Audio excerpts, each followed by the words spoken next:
ही संधी मला 2019 मध्ये मिळाली. कशी मिळेल त्याबद्दल मी तुम्हाला सांगतो. मी मूळचा कोकणातला आहे, राहायला भोसरीला आहे. इन्शुरन्स सेक्टर मध्ये काम करतोय.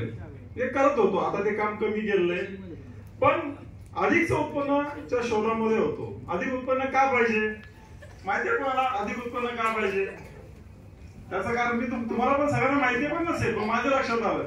कारण दिवसेंदिवस महागाई वाढत चाललेली आहे. काय होते? महागाई वाढत चालली आणि त्याला सोल्युशन काय? तर उत्पन्न वाढवलं पाहिजे, दुसरं कुठलंही सोल्युशन नाहीये. मग त्यासाठी शोधत असताना ऑगस्ट 2019 मध्ये मला ही संधी मिळाली. माझे ग्रेट गुरु आता जे आपले डायमंड सन्माननीय विक्रम जगताप सर, त्यांच्यामुळे संधी मिळाली. त्याच्यासाठी जोरदार टाळ्या द्या आपण. त्यांना मी वंदन करतो. ही संधी त्यांनी मला दिली आणि कामाला सुरुवात केली. 4 वर्ष पूर्ण झाली. या 4 वर्षांमध्ये या एसलीपीएसच्या माध्यमातून 20 लाख रुपये उत्पन्न झाले. किती झालं? कोणी दिलं असतं मला तरी मी संधी पकडली नसती, तर कोणी दिली नसती. मी एकटाच काम करतो, इथं माझ्यावर अनेक जण काम करायला. पण हे सगळं घडलं कसं? त्यासाठी लागणारं शिक्षण, त्यासाठी लागणारं जे काही नॉलेज आहे ते दिलेले आजचे महागुरु सन्माननीय विकास कुलकर्णी सर, यांच्यासाठी पण जोरदार टाळ्या. त्यांनी आम्हाला पहिल्या दिवसापासून हा व्यवसाय शिकवला.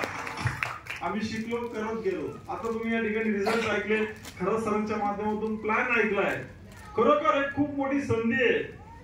आपण लोकांना त्यांच्या आरोग्यावर सोल्युशन देऊन, त्यांच्या शारीरिक समस्यावर सोल्युशन देऊन जर आपण आपल्या उत्पन्न वाढवणार असेल तर काय वाईट काम आहे का? चुकीचं काम आहे का? हे मनाला समाधान झालं. आज खूप रिझल्ट म्हणजे केसापासून नखापर्यंत वेगवेगळ्या समस्यावर आम्ही आयुर्वेदिक रोज देऊन रिझल्ट घेतले. आम्ही काय डॉक्टर नाही. आजही असे फोन येतात, डॉक्टर साहेब तुमचं हॉस्पिटल कुठे आहे, तुम्हाला भेटायचं. आम्ही सांगतो आम्ही डॉक्टर नाही. हे आमच्या कंपनीची दुआ आहे. कंपनीने जे प्रोडक्ट बनवले त्याचं फक्त आम्ही नॉलेज घेतोय, तुम्हाला माहिती देतोय, तुम्हाला तुमची समस्या दूर होणार आहे. एवढं सोपं आणि सुंदर काम आहे. फक्त याचं नॉलेज घेतलं पाहिजे, याचं ट्रेनिंग घेतलं पाहिजे, आणलेल्या मान्यवरांवर विश्वास ठेवला पाहिजे. ते सांगतील तसं काम करून गेलं तर आपल्या आयुष्यामध्ये खूप मोठा बदल होऊ शकतो. आम्ही स्वतः अनुभवतोय. माझे दोन्ही गुरु या ठिकाणी बसले. संजीव सर सुद्धा आहेत, त्याचबरोबर सुंदर असे कापरे सर, त्यांचा मला पहिल्या दिवसापासून साथ मिळाले. आणि असे बरेच लीडर आहेत. आज महाराष्ट्रामध्ये बऱ्याच ठिकाणी काम चालू आहे. नुकताच मागच्या महिन्यामध्ये विथ फॅमिली दुबई सुद्धा मी क्वालिफाय झालेलो आहे. कधी गेलो आपण दुबईला?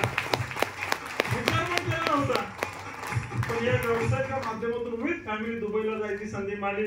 प्रत्येक प्राइजेस मागच्याच महिन्यात गोव्याला गेलो होतो, त्याच्या अगोदर कोर्डेलिया क्रूजला गेलो होतो, त्याच्या अगोदर सिमला क्रूज मनालीला प्राइस स्कीम विन झाली होती. पैसाही येतोय आणि आनंद पण मिळतोय. बरंच काय पाहायला मिळतंय, शिकायला मिळतंय, समाधान मिळतंय. एवढं छान आणि सुंदर काम तुम्हाला सगळ्यांना आजच्या या व्यवसायाच्या माध्यमातून, तुम्हाला ज्यांनी कोणता आहे त्याच्या माध्यमातून मिळणार आहे. तो तुम्हाला सगळ्यांना शुभेच्छा देताना मी एक खास स्पेशल शुभेच्छा देईन. आता दसरा संपला, आता काय कशाचे वेध लागलेत आपल्या सगळ्यांना? दिवाळीचे वेध लागलेत, बरोबर की नाही? दिवाळीच्या मला तुम्हाला सगळ्यांना शुभेच्छा द्यायच्या. पण दिवाळी 2 प्रकारची असते, तुम्हाला माहितीये का सगळ्यांना? कोणाला माहितीये दिवाळी 2 प्रकारची असते? प्रश्न पडला ना? अरे असं कधी ऐकलंच नाही आपण. दिवाळी 2 प्रकारची असते, माहितीये का? एक असते सर्वसामान्यांची दिवाळी आणि एक असते व्यावसायिकांची दिवाळी. आता समजलं का? यस. सर्वसामान्य दिवाळीमध्ये काय करतात? खरेदी करतात पैसे. आणि व्यावसायिक काय करतात? दिवाळी पैसे कमवून ना. यस. तुम्हाला कोणत्या दिवाळीच्या शुभेच्छा आवडतील? पैसे कमवायचे. तुम्हाला कोणत्या दिवाळीच्या शुभेच्छा आवडतील? पैसे आलेल्या. व्यावसायिकाची दिवाळी ना. यस. व्यावसायिक हा जास्त काम करतो आणि जास्त उत्पन्न करून दिवाळी साजरी करतो, नाही, पण तो उत्पन्न सुद्धा जास्त करत असतो, जास्त वेळ काम करत असतो. तुम्हाला आम्हाला सुद्धा ही संधी आहे. तर तुम्हाला सगळ्यांना व्यावसायिक दिवाळी साजरी करण्यासाठी शुभेच्छा. जय हिंद, जय श्री कृष्ण.